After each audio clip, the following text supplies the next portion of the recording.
دەستپێکێ ji bona tevahiya bîner û jinan em dibêjin meha Remezanê li we tevahiya pîroz be em hêvîdarin rojinê xweş her wiha fitarnê xweş li ser we derbasî bin rojiya we bi rengekî baş û xweş derbasî bin em ê barin bi xelekek nû ji bernama jiyana dayîkê îro em li mala dayîkekê ne em ji dayîka xwe nas bikin gelo jiyana wê çawa bû navê wê çi ye her wiha Remezana berê çawa bû bêtir mêj wê nas bikin dema te xweş bi yadê خوشتر خوشتر di çawa hiç halê te ye والله الحمد لله حالي مخوشة حيانها وأز باشي وزاروكي مجمر باشي وجمع أزدكين والحمد لله وشكر بله یادی ام آن که ناوی تناس بکن ناوی تچیه و دیگه چکا نافي کی مي هدلاي نافي بافي مسكتكا حليم أم لها جولي بون مالا بافي مبري الفربون شون تركي التربو تربا ملكي مبو غزوري ما آفاكر غزوري مجيردگو حج عثمان بيركاوي حج عيني بو جيران كي هبو جيردگو حمي عبدو نافي بيركاي فاطمة بو وان بير كولاد قنده بير كولا وجيران وان فحويان وبون خدي ملك وزاد شاندن تدي جيران فحويان وبخدي جيانا ما خوش بو دي سال ور ما كاري خود كر ما كلك خدي كر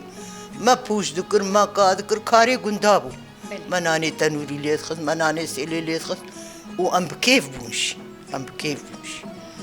والحمد لله والشكر بله یادی یعنی پشتی تزوجی تجگونده خواهد گونده تربه أساتم قندي پشتی بيت تربة هادر بسیه یعنی أري أبلي أمش تربات ندر بيسي ديس قندي مي ملكي مي أرضي متي دي اره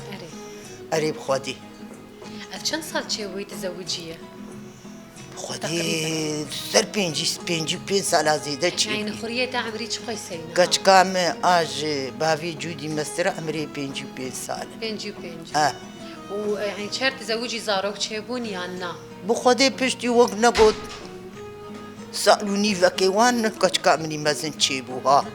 بله یعنی زدی پنج ساله چه وید وچي أري چي نه تمنی تا چه خوی سیه إيه بخودي لقوري موالدي ما حفتي وحفتي هفته و هفت ساله أري پنج سال زیاده تر تزوجی یعنی وقتا تزوجی عمری دهات سر 20 ساله یا نه إيه اشترت بيم چه هاك بيس كيم سالك بو هاد سر بيستر بو از نزان فيا يعني لوان دورا بو بله. نجي ناي مستر بيراتا. كسيل ما تشتا سوال نذكر نك ناي بيران اره افتشتانات نبو یادی هفجینه تا یعنی مروه تا بو یا نه نا غريب بو جيرد گو شريفي حج عثمان سارخواني بو جمالا سينو بو بافي سبحي بله و چاوا هفدو ناس کر چاوا حطانی یعنی اف زواجه هانه چه و إيه يادي امنيزيكي هابون تربا واجوغلي وقركند ناف بينا مدبو اره دچون دهاتن مالا ماش بافيم حز دكر وقدي نسيبك اواني بو بله یادی نه بچه کشمر قالا روجیا بره بک سعورا و چه حاضری خوش بو ناوی دکر ساعت چهون رادبون فتارا و چا و حب کشمر قالا روجی بره بخدي روجي بري هق ملل قنت نباجي زلامك خد كرملا يك جيرد قو لي ايول قندي ما بو باف ازيد بو سعورا راد بو آزان ددا ماجي بري حاضر ياخد كرما راد بو ناني خليد خدمة چا خو چيد كرما زيتوني خو ماستي خو پنيري خو نسيبي ما چبا ما حاضر تكر خوش بو ولا قالك جارا ملد هاد الجمد خوار يعني تدي ام قندي بون ما شاف حز ذكر قريب خدي ابو ما ايفارجي في تارامة خدي نسيب چيد كرما دخوار ابو كچكا بله یادش مر قالا خوارنه که بگولو زاروکی تا پرجی حز ذکر و تگل کی تا چه ذکر یعنی جمر بیش چاوا چه دبو چکی جان خوارن بو بو خدي خوارنا قنداش تربيم عادي بون يعني كتلك بون شامبورك بون ما بري ندقو بلو محشي بلي سلكابون ما فانا چيد كرن اره إيه وقت نقو بالغلو قوش بو برنجو قوش بو افتشتانا بون ما شوربت برا چيد كر ما مير چيد كر حيوان كيما هبون تشتي واني هبو بري كسوري نتشو بلدو ندهت لقندا غرافة بو غرافة تعال كيل فيما هبون أنا هابو يقيروان تدي بله دهات مشخور دكرين خوش بو ولا يعني جيانا بريج أنا خوش تربو إيه ما أزوريد بيجم ها للجمع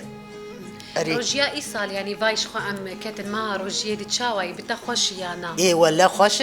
قصوري عفو بكاس بفتارب أز نكارم يعني بلكي تنكاربة أز نكارم بس تدقرت يعني أما دقرت حيا سالي تشونجي أري. مش شازدر وقرت متشار تخوار أري. كيف هتا روجيا خدر خد أري. أز نكارم كاتكام أري. أري خودي يعني يقولوا يا إنسان وقتا يقول نكاربة يعني أز نكارب قوتا متن قوتا متن أز نكارم بلي هري روجيا ولا. إيصال بتتشاوية يعني خوش. غيري قلت روجي بقرا قولوا جوين خوش